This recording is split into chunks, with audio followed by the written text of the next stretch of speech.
ছিক্কা হচ্ছে পুরনো দিনের ঐতিহ্য, তাই না? আগেকার দিনের মানুষজন ছিক্কার মধ্যে প্রয়োজনীয় অনেক জিনিসপত্র লুকিয়ে রাখতেন, আর এখনকার দিনের মানুষরা ঘর সাজানোর কাজে এই ছিক্কা ব্যবহার করে। আসসালামু আলাইকুম, ওয়েলকাম টু মাই ভিডিও। আজ আমি এরকমই একটি ডিআইওয়াই তৈরি করব। অনুরোধ করব পুরো ভিডিওটি দেখার জন্য। আর ভিডিওটি যদি ভালো লাগে তাহলে অবশ্যই লাইক এবং সুন্দর একটি কমেন্ট করবা। এবার তাহলে চলো মূল কাজে। এই কাজটি করার জন্য আমি 3টা বাটি নিয়েছি, ওয়ান টাইম বাটি। একটা বাটি আমি একটু বড় নিয়েছি আর 2টা বাটি সমান একটু ছোট নিয়েছি। ম্যাক্রোম সুতা নিয়েছি এখানে B7000। এই গ্লুটা অনেক ভালো, আমি রিকমেন্ড করব এই গ্লুটা ব্যবহার করার জন্য যদি কোনো বড় প্রজেক্ট হয় আমার মতো। আর ছোটোখাটো প্রজেক্ট হলে ফেভিকল বা এমআর আঠা দিয়ে করলেই হবে, কিন্তু এটা যেহেতু একটু বড় প্রজেক্ট, ভার কিছু এটার মধ্যে রাখতে চলেছি, সেজন্য এটা এই আঠা দিয়ে করাটাই ভালো। এই গ্লুটা একটু পাতলা কিন্তু শুকিয়ে গেলে অনেক টেকসই। এবার দেখো আমি বক্সে গ্লু লাগিয়ে তার উপরে এই ম্যাক্রোম সুতা লাগিয়ে নিয়েছি।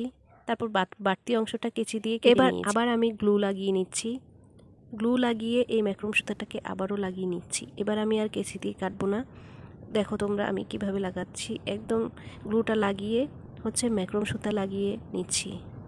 দেখো যে লাগিয়ে নিলাম। তারপরে যে এখানে কিন্তু আর কাটবো না, এখান থেকে আবার এটাকে একটু বাঁকা করে এই যে আবারও পেঁচ দিয়ে নিব।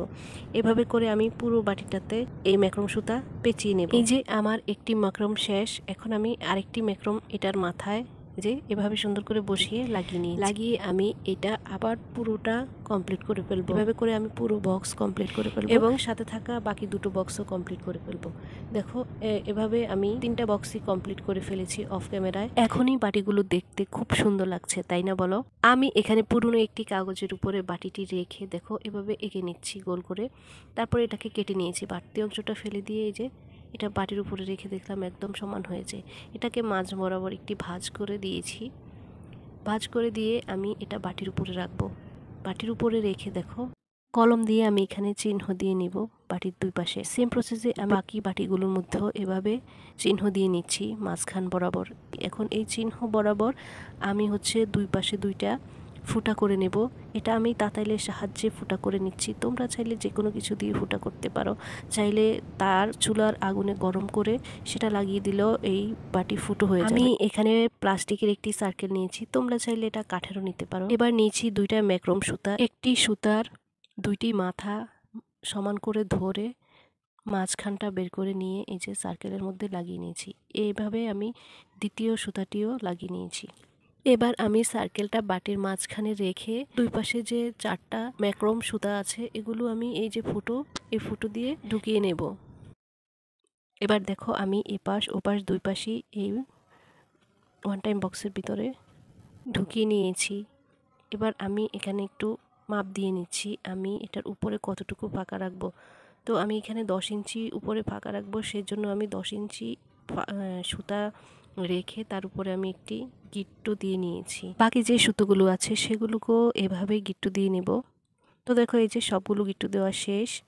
এবার আমি উপরগুলোকেও সেমভাবে কাজ করব।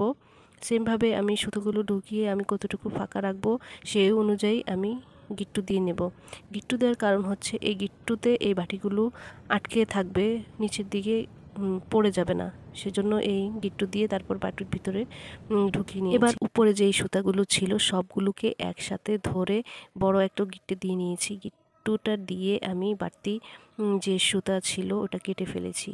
তারপর দেখো এটার মধ্যে আমি ফ্লাওয়ারগুলো রাখছি। এবার দেখো এটার সৌন্দর্যটা এবার ফুটে উঠেছে, তাই না বলো? দেখতে তো ভীষণ সুন্দর লাগছে আমার কাছে। তোমাদের কাছে কেমন লেগেছে কমেন্টে বলবা। আমি মূলত এই ডিআইওয়াইটি তৈরি করেছিলাম আমার ছোট্ট বাবুটার জন্য, তার যে জিনিসপত্রগুলো আছে সেগুলো রাখার জন্য। কিন্তু যখন পরে এই ফ্লাওয়ারগুলো রাখলাম এটাতে এত ভালো লাগতেছিল, আমি এইটাতে এই ফ্লাওয়ারগুলোই রেখে দিই। কিন্তু এই প্রোডাক্টটা এখন আর আমার কাছে নেই, এটা একজন আপুকে গিফট করে দিয়েছি। আমি ফেসবুকে যখন ছোট্ট একটি রিল শেয়ার করেছি তখন উনি ওইটা দেখে পছন্দ করে নিয়েছেন। খুব কাছের একজন ছিল তাই না করতে পারি, সমস্যা নেই, আমি আবার এটা তৈরি করে নেব। যাই হোক, ভিডিওটি এ পর্যন্ত দেখার জন্য অসংখ্য ধন্যবাদ। ভিডিওটি ভালো লাগলে লাইক কমেন্ট শেয়ার করতে ভুলবা না। আল্লাহ হাফেজ।